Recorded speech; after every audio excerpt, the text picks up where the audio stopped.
Sekretaris Jenderal PD Perjuangan Hasto Kristianto akan menjalani sidang vonis perkara dugaan suap dan perintangan penyidikan kasus Harun Masiku pada Jumat 25 Juli hari ini. Ketua DPP PD Perjuangan Bidang Kehormatan Komarudin Watubun menyinggung vonis mantan Menteri Perdagangan Thomas Trikasih Lembong alias Tom Lembong dan meminta hakim melihat fakta-fakta persidangan.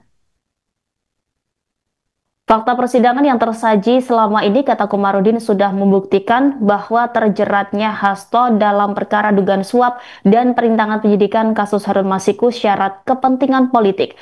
Namun ia berpesan kepada majelis hakim untuk tidak terpengaruh dan merekayasa hukum.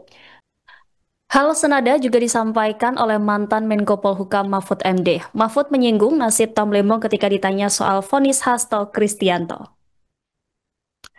Ia pun berharap Sekjen PDIP itu mendapatkan keadilan dalam sidang pembacaan putusan pada Jumat hari ini. Mahfud berpandangan hakim yang menangani perkara Tom Lembong tidak mengerti konsep antara norma dan asas, serta syarat dan unsur. Dia mengatakan hakim yang tidak paham hal-hal seperti itu sangatlah berbahaya. Adapun Jaksa Penuntut Umum Komisi Pemberantasan Korupsi menuntut Hasto selama 7 tahun penjara. Dalam pertimbangannya, Jaksa menilai Hasto tidak mengakui perbuatan perintangan penyidikan kasus dugaan suap perintangan antar waktu Harun Masiku.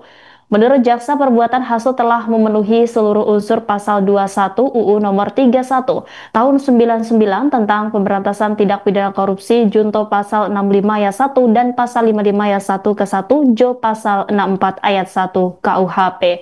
Sementara itu secara terpisah, pengacara Hasto Kristianto yakni Roni Talapesi menyebut tim kuasa hukum sama sekali tidak ragu kliennya akan divonis bebas.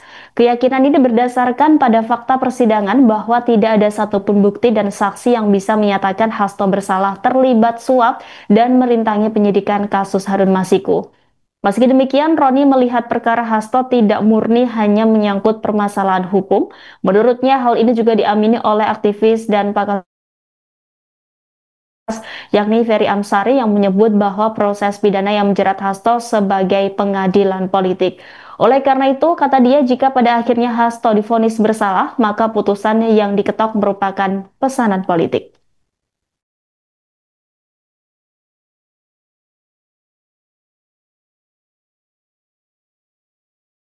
Download Tribun X sekarang, menghadirkan lokal menjadi Indonesia.